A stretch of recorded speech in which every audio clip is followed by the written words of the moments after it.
ನಮಸ್ಕಾರ. ಇವತ್ತಿನ ಈ ವಿಡಿಯೋದಲ್ಲಿ ಪ್ರಶ್ನೆ, ಮೇಡಮ್ ನನಗೆ ಸುಮಾರು ತಿಂಗಳಿನಿಂದ ಕೈ ಉಗುರೆಲ್ಲ ಹಳದಿ ಆಗ್ತಾ ಇದೆ, ಕಣ್ಣೆಲ್ಲ ಹಳದಿ ಆಗ್ತಿದೆ, ಮತ್ತು ಯೂರಿನ್ ಪಾಸ್ ಮಾಡಬೇಕಾದ್ರೂ ಕೂಡ ಅಷ್ಟೇ ತುಂಬ ಕಷ್ಟ ಆಗುತ್ತೆ.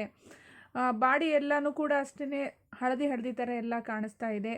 ಹಾಗಾಗಿ ನಾನು ಹೋಗಿ ಟೆಸ್ಟ್ ಮಾಡಿಸಿದಾಗ ಜಾಂಡೀಸ್ ಇದೆ ಅಂತ ಹೇಳ್ಬಿಟ್ಟು ಹೇಳಿದ್ರು. ಮತ್ತು ಇನ್ನೂ ಕೆಲವರೆಲ್ಲ ಹೇಳ್ತಾರೆ ಕೈಮದ್ದು ಉಂಟಾಗಿದ್ದಾದ್ಮೇಲೂ ಕೂಡ ಜಾಂಡೀಸು ಬರುವಂಥ ಚಾನ್ಸಸ್ ಇರುತ್ತೆ ಅಂಥೇಳಿ. ಇದ್ರ ಬಗ್ಗೆ ತಿಳಿಸ್ಕೊಡಿ ಅಂತೇಳಿ ಒಂದು ಪ್ರಶ್ನೆಯನ್ನು ಕೇಳಿದ್ದಾರೆ.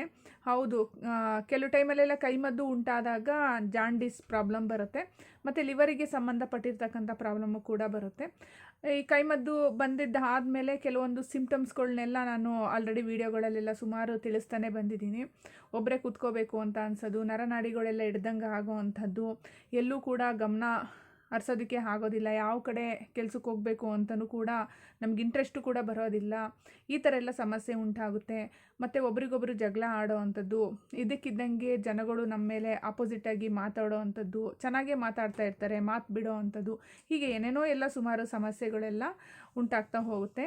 ಚಕ್ರಗಳ ಅಸಮತೋಲನ ಅಂದರೆ ಬ್ಯಾಲೆನ್ಸ್ ಇರೋವಂಥ ಚಕ್ರಗಳೆಲ್ಲದೂ ಕೂಡ ಇಂಬ್ಯಾಲೆನ್ಸ್ ಆಗ್ತಾ ಬರುತ್ತೆ.